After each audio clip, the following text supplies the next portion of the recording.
जिले की सबसे बड़ी पुलिस अधिकारी अनीता चौहान अपनी बूढ़ी मां के लिए बकरे का चिकन खरीदने बाजार पहुंची।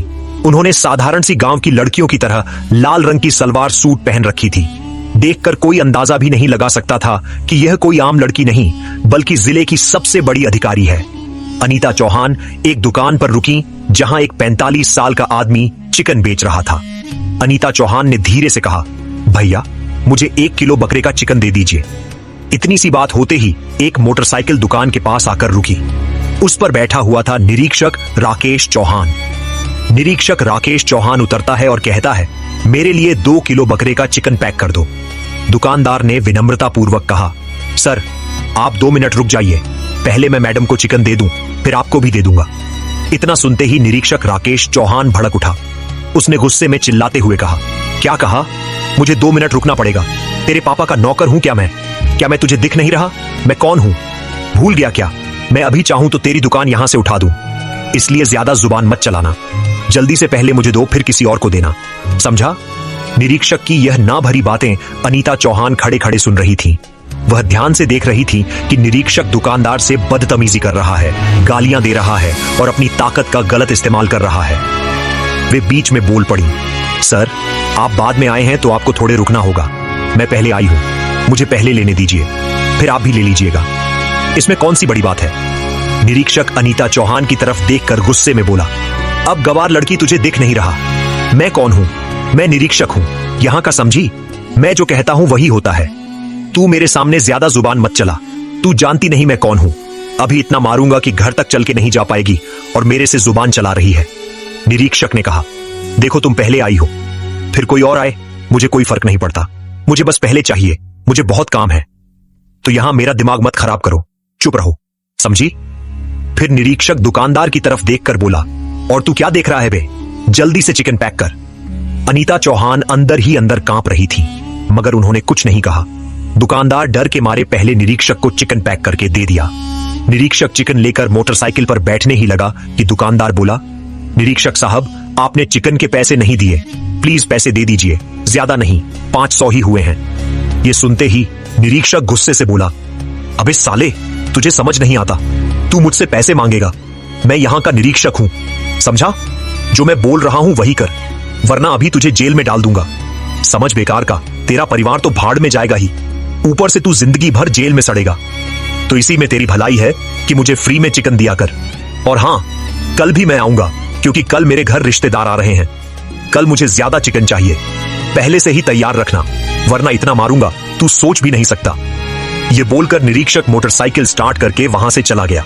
पास में खड़ी अनीता चौहान निरीक्षक की बदतमीजी और उसकी गलत हरकत को देखकर भी कुछ न कर सकी। वह अंदर से कांप रही थी, मगर फिर भी कुछ नहीं बोली। कुछ देर चुप रहने के बाद उन्होंने दुकानदार से कहा, भाई यह निरीक्षक आपको चिकन के पैसे नहीं देता, ऐसे तो आपको नुकसान हो गया। क्या वह आपसे ऐसे ही चिकन लेकर जाता है? कभी पैसे नहीं देता क्या? दुकानदार ने कहा, हाँ बहन, यह निरीक्षक कई बार मेरे से चिकन लेकर गया है, लेकिन कभी भी पैसे नहीं देता। अगर मैं कुछ कहता हूं तो मुझे धमकाता है, कहता है कि तेरा दुकान उठवा दूंगा, तुझे जेल में डाल दूंगा, तेरा परिवार बर्बाद कर दूंगा। ऐसी ऐसी धमकियां देता है कि मैं कुछ बोल ही नहीं पाता। वैसे बहन आप इन बातों को छोड़िए, यह लीजिए आपका चिकन। इस पर पुलिस अधिकारी अनीता चौहान ने गंभीर स्वर में कहा, नहीं भाई, अब छोड़ना नहीं है। इस निरीक्षक को अब अपनी वर्दी छोड़नी पड़ेगी। उसने न जाने कितने लोगों को लूटा है और आगे भी लूटता रहेगा। किसी को भी यह अधिकार नहीं कि वह किसी गरीब पर अत्याचार करे या जुल्म ढाए। यह कानूनी अपराध है और यह निरीक्षक अपनी वर्दी का गलत इस्तेमाल कर रहा है। अब मैं इसे इसके कर्मों का फल दूंगी, इसे निलंबित करवाऊंगी और इसकी औकात दिखाऊंगी। यह सुनकर दुकानदार घबरा गया। उसने कहा, देखिए बहन, यह थाने का निरीक्षक है, कुछ भी कर सकता है। अगर आप इसके खिलाफ जाएंगी तो हो सकता है कि उल्टा आप पर ही कोई बड़ा मामला डाल दे। ऐसे लोगों से उलझना ठीक नहीं है, रहने दीजिए, इनका हिसाब तो ऊपर वाला ही करेगा। अनीता चौहान शांत लेकिन दृढ़ स्वर में बोली, हाँ ऊपर वाला तो है ही, लेकिन मैं कोई साधारण लड़की नहीं हूं। मैं इस जिले की सबसे बड़ी अधिकारी पुलिस प्रमुख अनीता चौहान हूं। मैं जब चाहूं इस निरीक्षक को निलंबित करवा सकती हूं। मैंने इसे पहले कभी नहीं देखा, इसलिए अब तक यह बचा हुआ था, लेकिन अब नहीं बचेगा। ये जो कर रहा है बहुत गलत कर रहा है, गरीबों पर अत्याचार कर रहा है। कल जब आप दुकान पर रहेंगे मैं भी आपके साथ रहूंगी। उस निरीक्षक की सारी करतूत कैमरे में रिकॉर्ड करूंगी ताकि हमारे पास सबूत हो और आपको भी गवाही देनी पड़ेगी। मैं इस मामले को अदालत तक लेकर जाऊंगी और इसे निलंबित करवाऊंगी। कल मैं इसी समय से पहले आपके पास आ जाऊंगी और यहीं बैठूंगी। फिर देखते हैं वही निरीक्षक कैसे बिना पैसे दिए चिकन लेकर जाता है। अभी मेरा चिकन दीजिए और यह लीजिए 600 रुपए मेरे और उस निरीक्षक दोनों के चिकन के। दुकानदार चौंक कर बोला, आप उसके पैसे क्यों दे रही हैं बहन? रहने दीजिए, आप अपने पैसे दीजिए, उसका मैं देख लूंगा। अनीता चौहान मुस्कुराकर बोली, देखो भाई, मैं तुम्हें उसके पैसे इसलिए दे रही हूं ताकि तुम्हें नुकसान ना हो। रख लीजिए, काम आएंगे। यह कहकर अनीता चौहान ने पैसे दिए और घर चली गईं। उन्होंने अगले दिन का बेसब्री से इंतजार किया। दूसरे दिन सुबह सुबह अनीता चौहान दुकान पर आ गईं और चुपचाप बैठ गईं। दोनों निरीक्षक का इंतजार करने लगे। अनीता चौहान ने दुकान के सामने एक छोटा सा कैमरा लगा दिया ताकि निरीक्षक की हर करतूत रिकॉर्ड हो सके और उनके पास ठोस सबूत रहे। करीब 1.5 घंटे बाद निरीक्षक राकेश चौहान अपनी मोटरसाइकिल से आया। उतरते ही दुकानदार से बोला, चिकन पैक करके रखा है या नहीं? कल मैं तुझे बोलकर गया था कि तैयार रखना। कहां है मेरा चिकन? जल्दी दे, मेरे मेहमान आ चुके हैं। इतने में उसकी नजर अनीता चौहान पर पड़ी। वह हल्के व्यंग में हंसते हुए बोला, अरे ये लड़की आज फिर यहां क्या कर रही है? कहीं दुकानदार के साथ तेरा? इतना कहकर वह रुक गया और फिर बोला, अच्छा, वैसे यह दुकानदार तेरा कौन लगता है जो तू आज फिर यहां बैठी हुई है? अनीता चौहान ने शांत स्वर में जवाब दिया, दुकानदार मेरा भाई है और फालतू की बातें मत कीजिए, अपना काम कीजिए। इतने में दुकानदार ने चिकन पैक करके निरीक्षक को थमा दिया। निरीक्षक जैसे ही चिकन लेकर मोटरसाइकिल की तरफ बढ़ा, दुकानदार ने कहा, सर, चिकन के पैसे? यह सुनते ही निरीक्षक का पारा चढ़ गया। वह लाल हो उठा और चिल्लाया, अबे, तुझे कितनी बार समझाना पड़ेगा? फिर मुझसे पैसे मांग रहा है। मैंने कल भी कहा था, मैं पैसे वैसे नहीं दूंगा। मैं यहां का निरीक्षक हूं और तू मुझसे पैसे मांगेगा। तुझे डर नहीं लगता? अभी चाहूंगा तो तेरा यह दुकान उठा दूंगा और साथ में तुझे जेल में भी डाल दूंगा।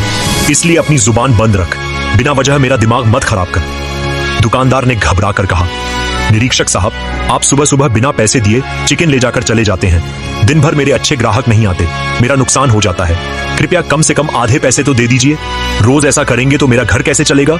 हमें कितनी मेहनत से यह सब करना पड़ता है। हमें भी अपने परिवार को चलाना है। आप हमारे पेट पर चोट कर रहे हैं साहब, कृपया पैसे दे दीजिए। इतना सुनते ही निरीक्षक और भी गरमाया। उसने झट से दुकानदार के गाल पर थप्पड़ दे मारा और गुस्से में बोला, तुझे अक्ल नहीं है क्या? कितनी बार समझाऊं कि मुझसे बहस मत किया कर, मेरा समय बर्बाद कर रहा है। मेरे घर में मेहमान है और तू यहां मेरा मूड खराब कर रहा है। मैं तुम्हें कभी पैसे नहीं दूंगा, चाहे तू कितना भी बोले। अगली बार ऐसा कुछ कहा तो मैं इतना मारूंगा कि तेरे हाथ पैर तक नहीं बचेगा। यह देखकर अनीता चौहान खुद पर काबू न रख सकी। वह गुस्से से चिल्लाई, निरीक्षक साहब, आपको पैसे देने ही पड़ेंगे। आप यहां चिकन लेकर जा रहे हैं। चिकन फ्री में नहीं मिलता, इसे खरीद कर लाना पड़ता है। इससे दुकानदार का नुकसान होता है। यह उनका रोज का धंधा है। आप धमकाकर वर्दी के दम पर लेकर चले जाते हैं और कभी पैसे नहीं देते। यह कानून का उल्लंघन है। वर्दी पहनकर खुद को कानून का रक्षक समझना कहीं आप पर हक नहीं बनाता। जनता के साथ ऐसा व्यवहार नहीं होना चाहिए। निरीक्षक का गुस्सा और भड़क उठा। वह अचानक अनीता चौहान के चेहरे पर भी एक थप्पड़ जड़ दिया और क्रोध में बोला, तू खुद को क्या समझती है? मुझे जुबान लड़ाकर बैठी है। तू मुझे जानती नहीं, तेरी अक्ल ठिकाने नहीं है क्या? मेरे से पंगा मत ले, वरना मैं ऐसा मारूंगा कि तू घर तक चलकर नहीं जा पाएगी। और हाँ, ये दुकान तेरा नहीं है तो यहां दिमाग मत लगाया कर। हमारे बीच में मत बोल, वरना फिर थप्पड़ पड़ेगा, समझी? चुपचाप खड़ी रह। अनीता चौहान मन ही मन सोच रही थी, अब तो यह निरीक्षक बचने योग्य नहीं है। कैमरे में सारी रिकॉर्डिंग हो रही है। निरीक्षक जो भी कर रहा है सब कुछ लोगों के सामने आएगा और उसे इस तरह बेनकाब किया जाएगा कि वह शर्म के मारे मुंह तक नहीं दिखा पाएगा और निलंबित तो होगा ही। वह निरीक्षक की ओर देखकर बोली, देख निरीक्षक साहब, आप अपनी हद में रहें। यह एक आम जनता की दुकान है और आप यहां मुफ्त में सामान नहीं ले सकते। आपको पैसे देने होंगे। कहीं भी कानून में यह नहीं लिखा कि आप अधिकारी होने के नाते किसी दुकान से बिना पैसे के सामान ले सकते हैं। आप गरीबों के पेट पर लात मार रहे हैं। यह अन्याय है और किसी भी तरह से स्वीकार्य नहीं है। दुकानदार चुपचाप खड़ा रहा, कुछ बोल नहीं पाया। फिर निरीक्षक ने दुकानदार की तरफ देखा और धमकाते हुए कहा, अब समझा यह कौन है बे, और यहां मुझसे जुबान लड़ रही है। तुझे डर नहीं लगता? तू यहां से भाग ले, वरना तेरे साथ साथ तू भी जेल जाएगा, समझा? इतना कहकर निरीक्षक चिकन हाथ में लेकर मोटरसाइकिल पर बैठ गया और चला गया। निरीक्षक के जाने के बाद अनीता चौहान ने कहा, अब वह कैमरा निकाल लीजिए। दुकानदार ने कैमरा निकाल दिया। अनीता चौहान ने कहा, कल मैं इस मामले को अदालत तक लेकर जाऊंगी। आज का काम यह है कि मैं कार्यालय जाऊंगी और पुलिस अधीक्षक मैडम से बात करके इस निरीक्षक को निलंबित करवाने की तैयारी करूंगी। आप गवाही के लिए तैयार रहिए। ठीक है, मैं अभी चलती हूं। दुकानदार ने टेप पर हाथ रखकर कहा, हां बहन, ठीक है, जब आप बुलाएंगी मैं आ जाऊंगा गवाही देने के लिए। आप बेफिक्र रहिए, मैं आपके साथ खड़ा हूं। अनीता चौहान सीधे घर पहुंची। थोड़ी दावत खराक करके कार्यालय निकल पड़ी। कार्यालय पहुंचकर उन्होंने वीडियो रिकॉर्डिंग देखी। मन ही मन उनका गुस्सा और बढ़ गया। उन्होंने तुरंत पुलिस अधीक्षक कार्यालय में फोन किया और पुलिस अधीक्षक मैडम रेखा शर्मा को अपने कार्यालय बुलाया। कुछ ही मिनटों में रेखा शर्मा कार्यालय पहुंच गई। अनीता चौहान ने दुकान पर हुई सारी घटनाएं रेखा शर्मा को बताईं। यह सुनकर रेखा शर्मा भी क्रोधित हो गई। अनीता चौहान ने वीडियो रिकॉर्डिंग दिखाई। दुकान पर हुई सारी वारदात कैमरे में रिकॉर्ड थी। यह देखकर रेखा शर्मा बोली, यह तो निरीक्षक ने बहुत गलत किया है। इस दुकानदार के साथ इतना गलत व्यवहार, और इतना ही नहीं, उन्होंने एक महिला अधिकारी पर भी हाथ उठाया। यह कानूनी अपराध है। किसी लड़की पर हाथ उठाना कानून के खिलाफ है। मैंने कभी नहीं सोचा कि हमारे थाने में ऐसे निरीक्षक होंगे, वरना मैंने इसे कब का निलंबित कर दिया होता। खैर, आपने सही किया कि आपने सबूत इकट्ठा किए हैं। अब मैं इसे निलंबित कराऊंगी। रेखा शर्मा ने आदेश दिया और एक निरीक्षक को यह रपट तैयार करने का निर्देश दिया। उन्होंने कहा कि निलंबन का पत्र और शिकायत का प्रपत्र तुरंत तैयार किया जाए। अनीता चौहान ने कहा, ठीक है, पर अभी आप निरीक्षक के खिलाफ तुरंत रपट और निलंबन का पत्र तैयार कर दीजिए। कल ही मैं इस मामले को अदालत तक ले जाऊंगी और उसे पूरे शहर के सामने निलंबित करवाऊंगी। रेखा शर्मा ने आश्वस्त स्वर में कहा, हां ठीक है। यह कहकर उन्होंने तुरंत कार्यवाही शुरू करवा दी और निरीक्षक राकेश चौहान के खिलाफ रपट तैयार करवाई। दूसरे दिन यह मामला अदालत तक पहुंच गया। अगले दिन सुबह से ही अदालत में भीड़ लगी थी। पूरे शहर में चर्चा थी कि आज उस निरीक्षक का मुकदमा है जिसने एक गरीब दुकानदार और पुलिस अधिकारी अनीता चौहान के साथ बदसलूकी की थी। अदालत के बाहर मीडिया वाले कैमरे लिए खड़े थे और अंदर सब अपनी अपनी जगह ले रहे थे। न्यायाधीश साहब भी आ चुके थे। अनीता चौहान सादा कुर्ता पहनकर अपने वकील के साथ आईं। उनका चेहरा शांत था, लेकिन आंखों में गुस्सा और हिम्मत दोनों दिख रहे थे। वह दुकानदार भी वही था जिसने सब देखा था। थोड़ा डर तो था, पर अब वह सच्चाई बोलने के लिए तैयार था। उधर निरीक्षक राकेश चौहान, जो पहले बहुत रब में घूमता था, आज अदालत में नीचे झुका हुआ बैठा था। चेहरे पर घबराहट साफ नजर आ रही थी। न्यायाधीश ने कहा, आज हम यह तय करेंगे कि निरीक्षक ने वाकई अपने पद का गलत इस्तेमाल किया या नहीं, और अगर किया है तो उसे क्या सजा दी जाए। फिर मुकदमा शुरू हुआ। सबसे पहले अभियोजन सरकारी वकील ने वह निगरानी कैमरे का वीडियो दिखाया जो अनीता चौहान ने दुकान से निकलवाया था। वीडियो अदालत की बड़ी स्क्रीन पर चला। सब खामोश होकर देखने लगे। वीडियो में साफ दिख रहा था निरीक्षक कैसे दुकान में गया, दुकानदार से चिकन उठा लिया, पैसे नहीं दिए, फिर गुस्से में धमकाने लगा। जब अनीता चौहान ने टोक दिया तो उसने उसे भी डांट दिया और हाथ उठाने की कोशिश की। वीडियो खत्म हुआ तो अदालत में सन्नाटा छा गया। न्यायाधीश ने गहरी सांस ली और बोले, जो देखा गया है वह बहुत गंभीर है। अब अनीता चौहान को गवाह के तौर पर बुलाया गया। अनीता चौहान ने शांत आवाज में कहा, माननीय न्यायाधीश साहब, मैंने सब अपनी आंखों से देखा। निरीक्षक ने ना सिर्फ दुकानदार को धमकाया बल्कि मुझ पर भी हाथ उठाया। अगर ऐसे अफसरों को नहीं रोका गया तो आम जनता पर अत्याचार बढ़ते रहेंगे। इसके बाद दुकानदार की बारी आई। वो थोड़ा कांपते हुए बोला, मैं गरीब आदमी हूं, उस दिन बस यही कहा था कि पैसे दे दीजिए, तो उसने गुस्से में थप्पड़ मार दिया।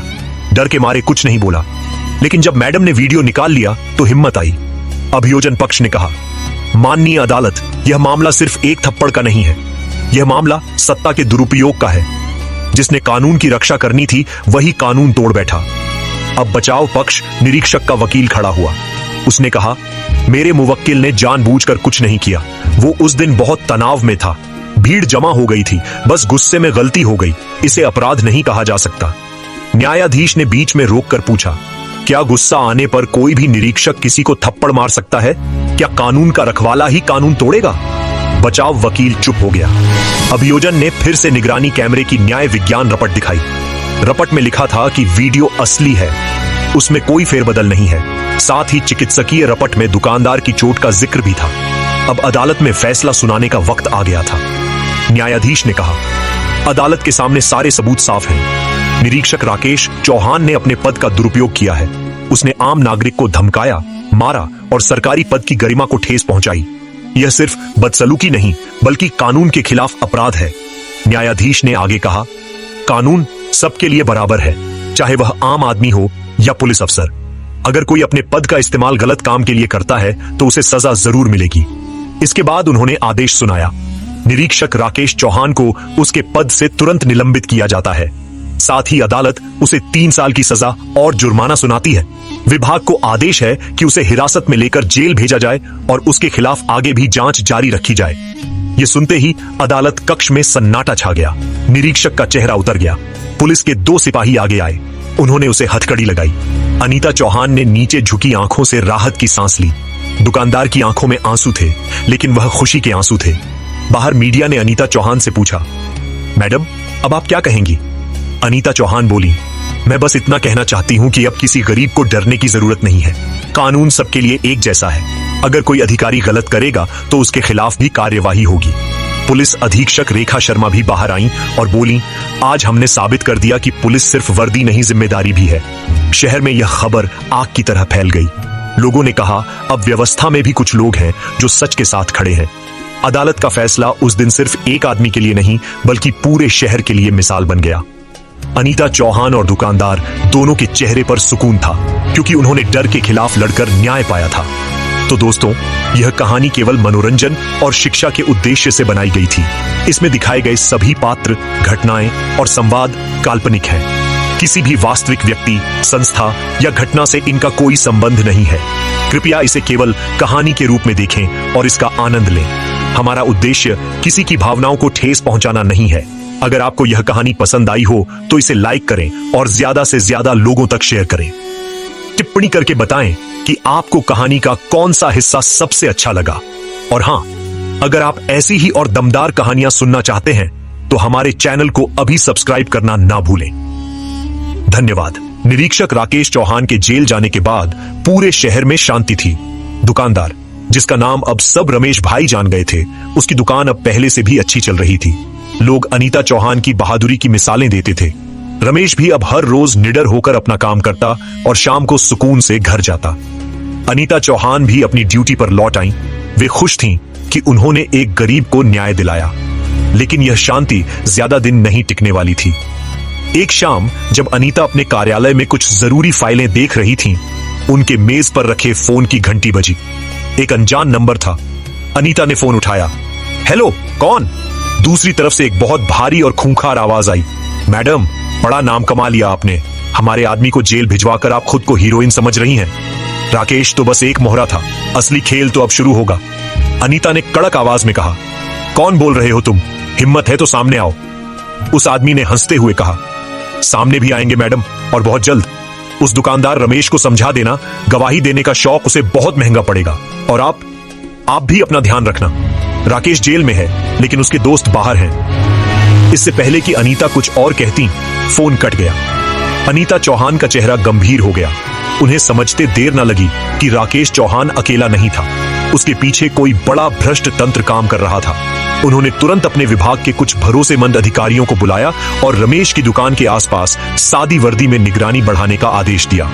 अनीता जानती थी कि असली लड़ाई तो अब शुरू। तो दोस्तों, आज के लिए इतनी ही। तो कैसी लगी आपको ये कहानी? तो दोस्तों, इस वीडियो से आपको क्या सीखने को मिला? अपनी राय कमेंट सेक्शन में जरूर दें। यार, तुम लोग चैनल को सब्सक्राइब ही नहीं करते हो। जाओ चैनल को सब्सक्राइब करते हुए जाओ। और अगर वीडियो अच्छी लगी हो तो वीडियो को एक लाइक करके और हमारे चैनल को सब्सक्राइब जरूर कर देना।